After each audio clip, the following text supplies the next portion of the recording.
পাবদা মাছ তোমরা অনেকে শস্য বাটা করে খেয়ে থাকো। আমি আজকে করব পেঁয়াজ, কাঁচা লঙ্কা, টমেটো দিয়ে জাল। এইভাবে করলে একতালা ভাত খেতে পারবে। এইভাবে করে দেখো একবার, পেঁয়াজ কাঁচা লঙ্কা দিয়ে জাল করে দেখো, খুবই ভালো লাগবে। এবার আমি মাছগুলোকে নুন হলুদ মেখে নিয়ে ভেজে নিচ্ছি। ভেজে নিয়ে এবার ওটা ঝাল করব, সেইটা তোমরা দেখতে থাকো। অনেকে সবাই বেশিরভাগ মানুষ পাবদা শস্য বাটা খেয়ে থাকো, এইভাবে একবার করে খেয়ে দেখো। এবার আমি মাছগুলো ভেজে নিলাম। আমার অনেকগুলো মাছ এনেছে ছেলে। এবার আমি সবগুলো মাছ ভেজে নেব। ভেজে এবার আমি দেখাচ্ছি তোমাদের। এবার সেই তেলে কড়াইয়ের মধ্যে আমি পেঁয়াজ দিলাম, টমেটো দিলাম, দিয়ে আমি একটু নাড়াচাড়া করব।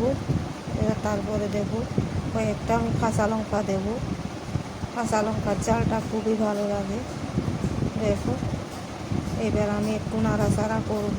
পেঁয়াজটা একটু লাল লাল হয়ে উঠলে আমি দেব নুন পরিমাণ মতো, হলুদের গুঁড়ো, লঙ্কার গুঁড়ো, জিরের গুঁড়ো, ধনের গুঁড়ো দিয়ে দিলাম।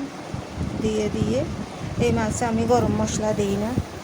দিয়ে এবার আমি একটু নাড়াচাড়া করে এবার আমি দিচ্ছি জল। জলটা দিয়ে দেব পরিমাণ মতো, জল বেশি দেব না। এটা গামাকা হবে, এটা জল হবে না বেশি। এটা গরম গরম ভাতের সাথে খুবই ভালো লাগে। এই দেখো, এবার আমি ভাজা মাছগুলো আমি দিয়ে দিলাম। ভাজা মাছগুলো এবার আমি সবগুলো একসাথে দিয়ে দেব। দিয়ে আমি 10 মিনিট ঢাকা দিয়ে অল্প আঁচে রেখে দেব। মাছগুলো খুবই টেস্টি মাছ এবং খুবই দামিও মাছ। আমার ভিডিও যদি বন্ধুরা তোমাদের ভালো লাগে তাহলে আমাকে লাইক, কমেন্ট, সাবস্ক্রাইব করে দিও। তাহলে আমি আরও নতুন নতুন ভিডিও বানাতে পারবো, আনন্দ লাগবে আমার মনে। দেখো, এবার মাছটা আমি 10 মিনিট পরে কেমন হয়েছে। এবার আমি দেব ধনেপাতা, ছড়িয়ে দিলাম। ধনেপাতা ছড়িয়ে দেওয়ার পরে দেখো, এবার আমি গ্যাস আঁচটা অফ করে দিলাম। এবার আমি মাছটা বাটিতে নামিয়ে নেব। একটু ঠান্ডা হয়ে গেল। দেখো, এবার আমি মাছটা নামিয়ে নিয়েছি। কেমন লাগছে দেখো, কত লোভনীয় হচ্ছে। এই মাছের ঝাল খুবই টেস্টি হয়। আমার ছেলেরা খুবই ভালোবাসে এইভাবে করলে।